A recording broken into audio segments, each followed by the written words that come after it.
going on, dudes and dudettes? So yes, the new USC running backs coach, Anthony Jones Jr., did give out his first scholarship offer the other day, and it was to a Texas three-star running back in Riley Wormley.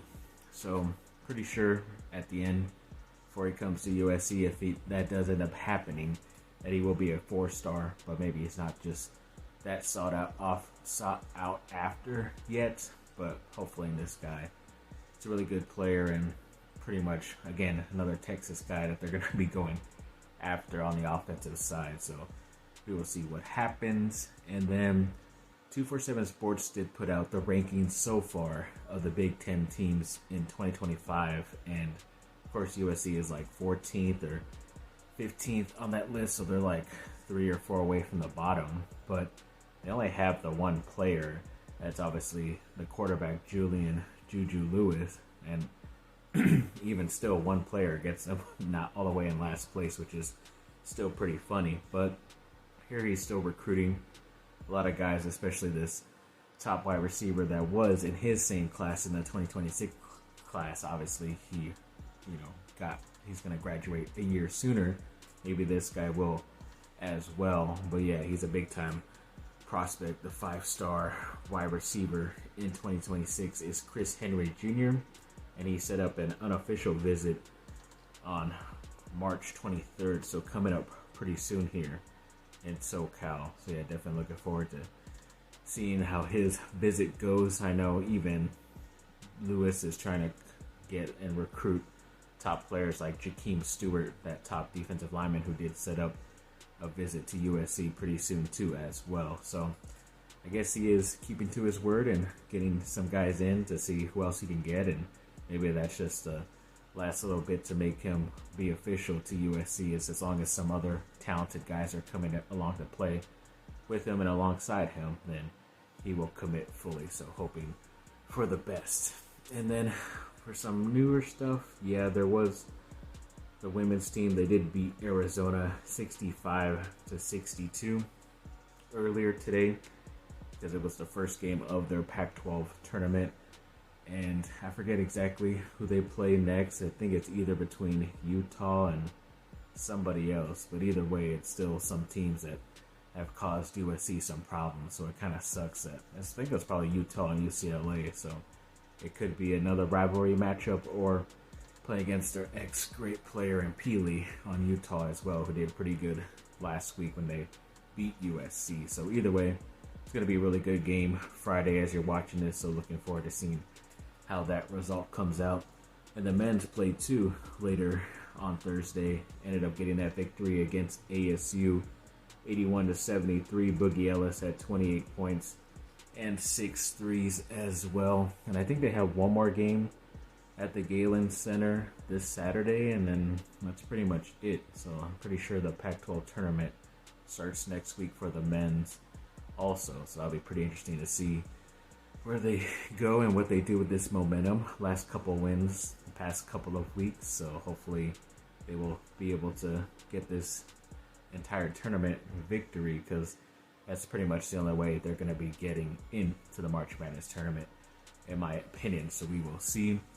And there's been a lot of trades. I guess the trade deadline is soon in the NHL, and the Ducks finally made a deal, but it does suck. They did give up their first round pick from a couple years ago, Jacob Perrault, and they sent him to the Montreal Canadiens for Jan Misick, or obviously I'm a Carlos, so I'm going to say it Mysak, but I'm pretty sure it's Misick. But either way, I guess he might be a pretty good player. Don't know exactly his contract either, how long he will be staying, but if they're giving up an ex-first round player, he's probably going to stay at least another year past this, hopefully. And maybe he is a good enough player, just an older player on the Canadiens roster. So overall, I mean, I guess they're going to give up on some of these first rounders, because it's obviously they didn't make the right choices the past couple of years. So we will see where they go from here. Yeah, I forgot to put this up there when the USC news. So there was a number 3 overall tackle in the class of 2025, Andrew Babalola. He did set up an official April 18th visit to USC. I wonder if he's just going to end up staying for the spring game on April 20th, a couple days later. So he might stay that whole day, whole weekend, or whatever it is, and just hang out, see the other recruits as well that are staying for that weekend. So yes, hoping to get this guy. He's like he's like the third ranked at his position, but he's top like 20 overall in that class too. So yes, another guy that hopefully Julian Lewis is looking to recruit himself and talk to try to get to USC as well. And then moving on to some more Duke stuff. Yes, a 2026 linebacker Colson Gatton has a March 23rd unofficial visit. So obviously these 2026 guys are getting unofficials because they can't technically take officials until their senior year, but nice to get some talented players into your facilities and check out the team as well. Even a year prior, at least they are interested. So it's good to know what Manny Diaz is doing out there for the Duke football team. Jared McCain, yes, he's been technically the only freshman in the country right now, shooting 40% from three, which is pretty good. And he's doing he's leading a lot of stats as well in the country in a lot of places, and also in the ACC. So I'm kind of wondering if Duke put that up the other day to show off his stats to maybe get him in the running for the ACC Freshman of the Year. Obviously, he should be in the running, and I haven't really heard of any other freshmen stand out in that conference, so I would not be surprised if he does get it. But yes, they do still have a tough game this Saturday against North Carolina, so hoping they get back this victory from the loss that they suffered from them a week or so ago. But yeah, it's going to be a big time matchup out there in Tobacco Road. Yes, there were some more a lot of these guys getting released and stuff from the NFL teams, especially with them trying to be compliant and get under, the salary cap and all this other stuff. And a lot of very talented players, especially at positions that the Chargers need to fill out. But it's going to be a bit too long to add to the end of this video, so I will probably be doing a separate video at some point within the next couple of days, because every day I wait longer, then more better players get released. So I think I'm just going to wait until, I think free agency starts on the 11th, so that should be beginning of next week.